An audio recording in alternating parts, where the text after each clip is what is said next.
cute. They're like fake jeans. I love them. Bloop, bloop, bloop. That's a good way to test. Test. Welcome to A Connection is a Connection, the show where we take a break from business talk and dive into the personal side of things. Today we're sitting down with Catherine to uncover the stories, quirks, and passions that may make them tick. Let's have some fun and get to know them like never before. But first, give a warm welcome to our guest, Catherine. Woo! We are here to keep it light and fun, so let's jump into some questions. Catherine, can you please give us a brief introduction about yourself? You bet. My name is Catherine Pierce. We moved here from Seattle 3 years ago, and we love it here in the Valley of the Sun, or whatever you call it. I don't know. It's sunny. I just love it. Yes. Awesome. Waking up to sunshine every day is a game changer if you haven't had it. Yes. The past few weeks have been pretty nice too. It's been getting warmer. Yes, so. I know. I actually was surprised at how cold it can get here. Like, I didn't even think I needed to bring my coat with me when we moved. But we only need it like 2 weeks out of the year. So it's fantastic. Yeah. Well, awesome. We're so excited to have you, and let's hop into some questions. All right. Awesome. All right, here we go. What's the most selfless thing someone has ever done for you? So when I was taking care of my grandmother who had Alzheimer's, and we had 4 kids under the age of 9, well, they were like 4 months old to 9 years old. And I just couldn't keep up with everything. I couldn't keep up with my house. And for me, being like a homemaker and a mom, not being able to keep up with my house was like a big deal. Anyway, I had a very, very good friend around the corner who showed up at my door unannounced, which was the only way to do it. And she had her cleaning bucket in hand. She was actually a housekeeper. That's what she did for her business. And she just said, "I'm here to help you clean." And I was like mortified for a second, and then grateful mostly. And just was like, if I tried to do the whole, "Oh, you don't need to do that." She was like, "I'm doing this. Let's go." And so we just cleaned, and it was just so sweet of her to notice, that, and know me well enough to know that that would be something that would bother me, that it was like another evidence of me not being able to do all the things that I wanted to do. So, she spent the whole day with me, and it was probably the most fun cleaning I've had ever. So Really? Yeah, just, having somebody else do it with you and chat. Yeah, exactly. Makes the time go by fast. Yes. For sure. Next one. If you could erase an embarrassing moment from your life, what would it be? An embarrassing moment from my life. The first one that popped into my head is probably my kiss that Tab and I had outside of a dance. Was it the first kiss? No, it wasn't our first kiss, but it was just an awkward one. So the setup is we were standing outside, the dance was going on inside the church, and a guy that I was interested in dating and he was interested in dating me walks around the corner. And so Tab is like moving in for the kiss, and it was just really awkward. And so, but it was like, he was doing that obviously on purpose to kind of, get the other guy off the track. But anyway, that would probably be it. That was the first thing that I could think of. So, Wow. Yes. What's the weirdest thing you've ever eaten, and did you enjoy it? I don't usually eat weird things because, first of all, I'm a smeller. So if it doesn't smell good, I will not eat it. Really? And yes, in fact, when we were first dating, he was like, "That is really weird." So he would say, "Oh, you want to try this?" And he would put it up to my face, and I would smell it before I would put it in my mouth. Yeah. And I don't know if it was like damage from childhood, and my mom, because my mom was an experimental cook, and she would just make up the weirdest concoctions. She could cook really well, but then she would experiment, and that was dangerous territory. So totally. I remember and the way that our household was run, it wasn't optional to eat. You didn't get to eat it if you liked it and leave it if you don't. It was like, no, you have to eat it all.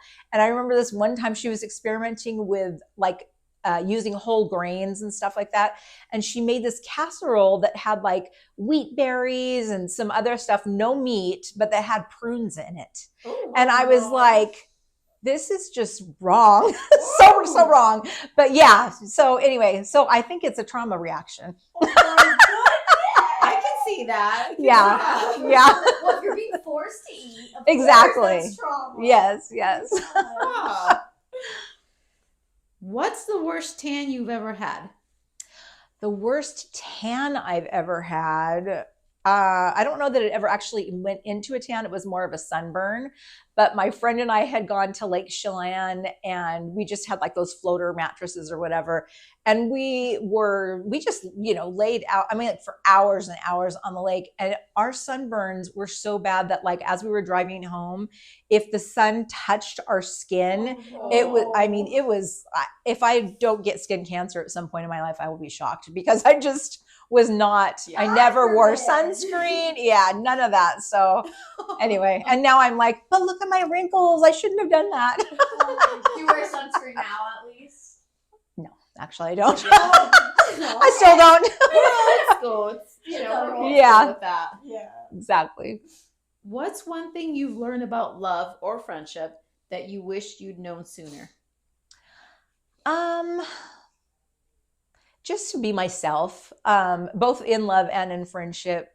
Just that I don't need to pretend to be anybody that I'm not. And that when I'm showing up as my true self, and I'm just letting my guard down and just letting people get to know me, that's the most important thing. Because I remember as a teenager just being so nervous. Like I was the kind of kid that would not like get up and sharpen my pencil in class because I didn't want anybody looking at me. So that's how, I just was so I don't know if it was self-conscious, but it was just, I didn't want to draw any attention to myself. And so I would say that just, that I'm fine who I am. And I think it's just something that you hit like once you're in your 30s or 40s. I don't know. You can tell me, but Tab says it's up higher. He's up higher. But it's kind of, that's one of the things I like about getting older, is that I'm just more and more okay with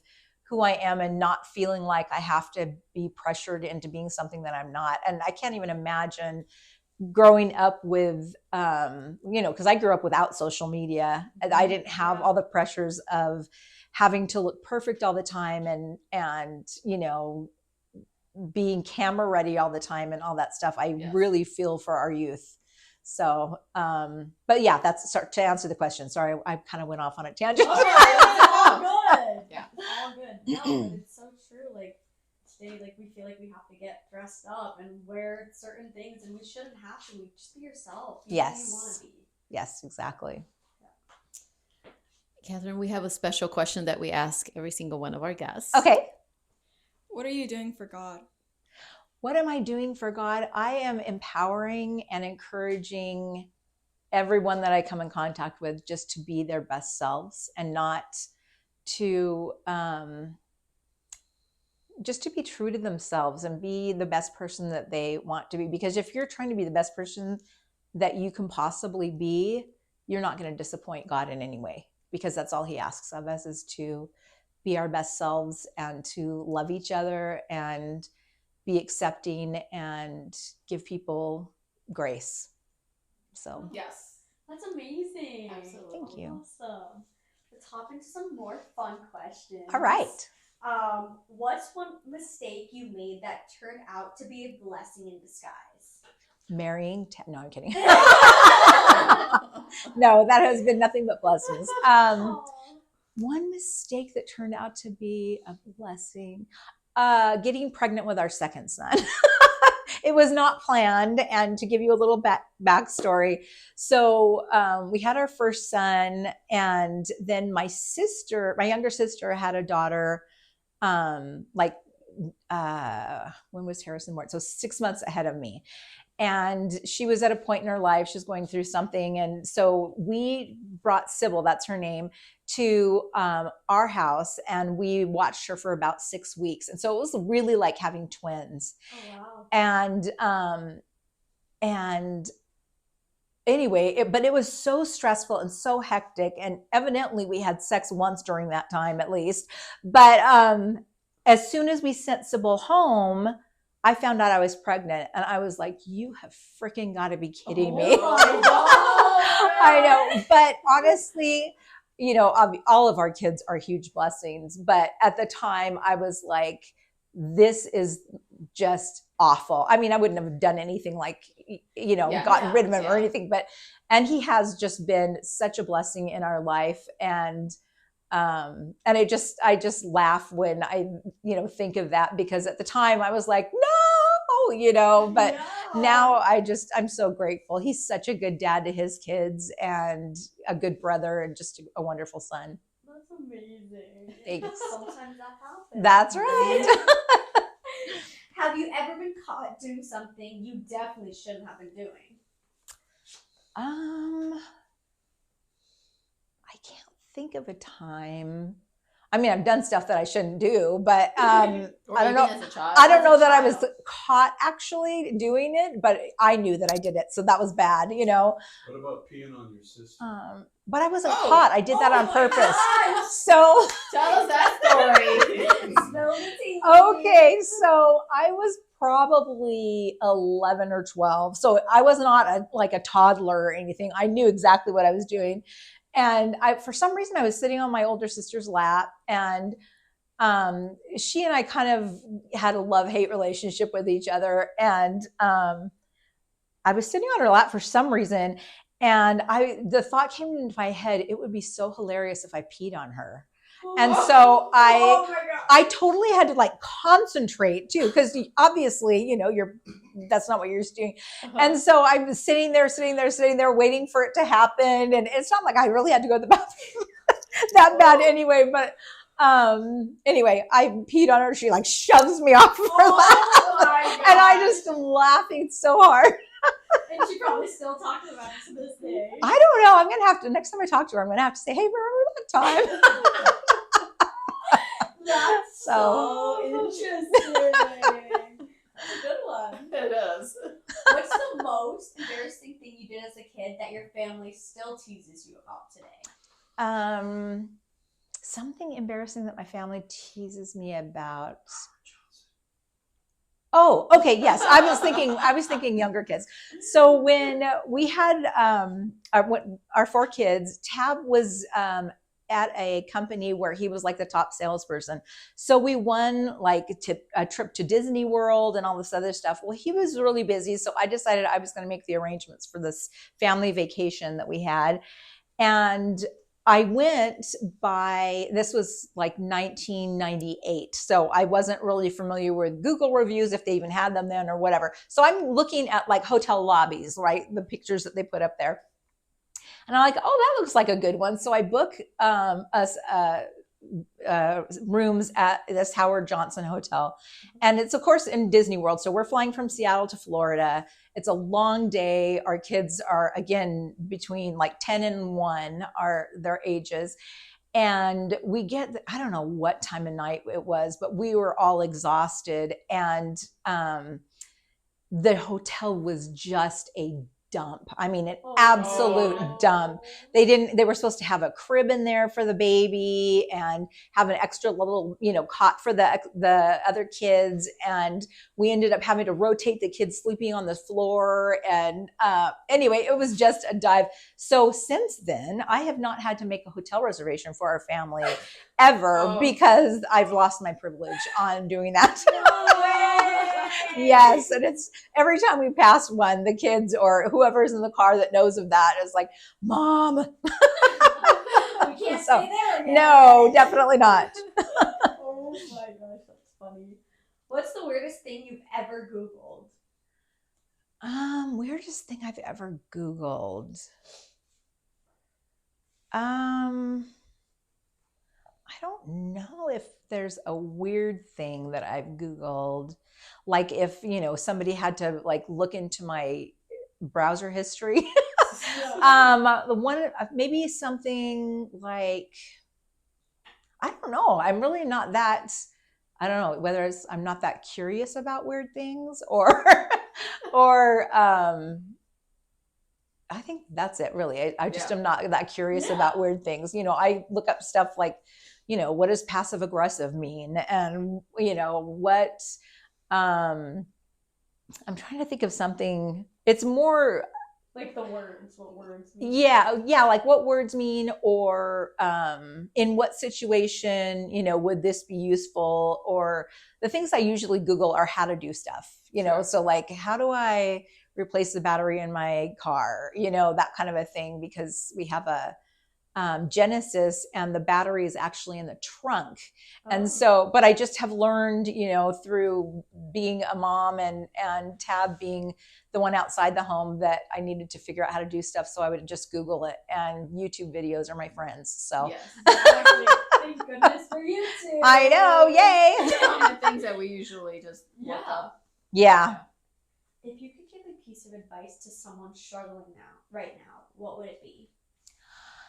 The piece of advice would be that you are far stronger than you think you are, and that you will get through this, and that there are plenty of people out there cheering you on and wanting you to succeed than there are wanting you to fail. And when we are in that place, oftentimes all we can focus on is the dark place that we're in. Mm-hmm. And what you focus on is what you get. So if you're focusing on all the bad, crappy things that are happening in your life, you need to shift your focus and get on a different train that is going to, what good things are happening. And even if it's like my mother-in-law, when after the death of my father-in-law, she started keeping a gratitude journal. And one day she was just really down. And so she wrote down, I'm grateful for bobby pins, because she's actually still rolled her hair,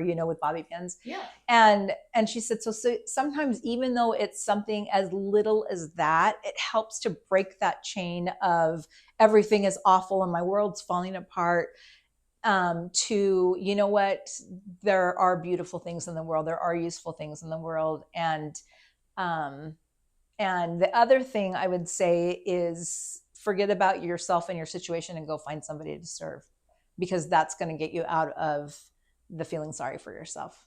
That's Yes. amazing. That's such good advice. Thank you. Amazing. Well, awesome. That was all of our questions for today. Thank you so much.